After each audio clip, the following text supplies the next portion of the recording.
Let's look at the track. I mean, I think this is a really, really cool track, lads. I know it looks a little bit boring online when you're watching it on board. Sorry, what I mean. And I think it's very cool. It's a very smooth track. It's a high-speed track. Sort of really, you'd consider it mid-speed to high-speed to a degree, even though there's a couple of slow bends. But the nice thing about Qatar here, lads, is that you can keep the speed up, keep the momentum up. So in many ways, you would treat this track like it's a high-speed track. Now, it wouldn't be Spa, it wouldn't be Monza, right? You know, or somewhere else, or Suzuka, Japan. But it in a way, you would treat it like that. Because what this is the most important part of this circuit. Turn 2. I honestly think is the most important corner on the track. Now, you might look, oh, it looks a bit boring, right? Or it doesn't look very, very technical and stuff.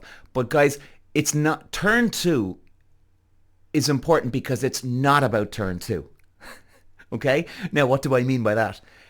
Turn 2, if you set the car up, if you go an extra half a mile an hour quicker coming out of that corner, coming out, you're setting up the rest of the next 4 to 5 corners with your momentum coming out of turn 2.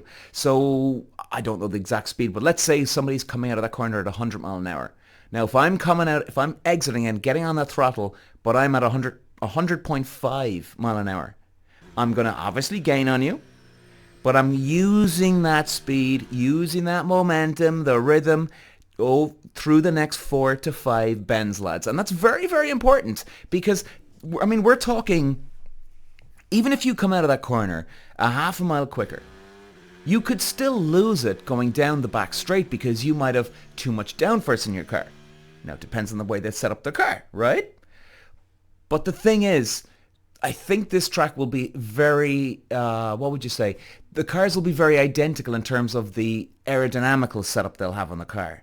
So not a lot of them will get a huge advantage if they have a lot less downforce or a lot more wing downforce on their car versus someone else, because they all have to have a good level of downforce for this track, right? The track is very smooth. I think this is going to be working very well for Red Bull. They have obviously struggled through those bumps, even though this year they've been okay. I think the other cars, I think McLaren are going to be rockets around here. Now, again, like we say, I think turn 2 is the key for pole. For the race, it wouldn't necessarily be the key because you've got those long straights. Even down that main straight turn going into turn 1, that's going to probably be the most important place. Now, if you can manage to keep the keep the momentum up coming out of turn 2, keep the rhythm, keep the speed up, even go faster than the guy in front, and then overtake him, bang, job done. Problem is, if you're not close to the guy coming out of turn 2, if you're just stuck on his bumper, you'll lose downforce going into these next few bends, so therefore you're not gaining a huge advantage. So it is very important in the race to pop out and take in the lead, or overtake the guy at least, and get through and power on out of the next couple of bends. Walsh running the Irish green, and look at the move he's making down to the inside. Moves to the front from 5th all the way to the lead in lap 1. Walsh takes win number 2. Peter Walsh.